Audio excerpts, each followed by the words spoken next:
মানুষের বদদোয়া কিন্তু মানুষকে ভালো থাকতে দেয় না। তুমি মনে করো আজকে কাউকে কষ্টের মধ্যে নিমজ্জিত করেছো, সে তোমাকে বদদোয়া করেছে, এই বদদোয়া কখনোই তোমাকে ভালো থাকতে দিবে না। তুমি কারোর সাথে প্রচন্ড পরিমাণ বিশ্বাসঘাতকতা করেছো, অনেক, সেটা সে সহ্য করতে না পেরে তোমাকে বদদোয়া করেছে, এই বদদোয়া কিন্তু তোমাকে ভালো থাকতে দিবে না। তোমাকে এই বদদোয়াটা চূর্ণ বিচূর্ণ করে দিবে, একদম শেষ করে দিবে।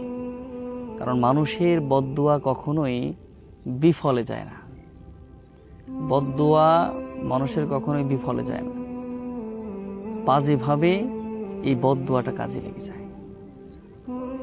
একজন যদি খুব বাজেভাবে তোমার এই বদদোয়া দেয়,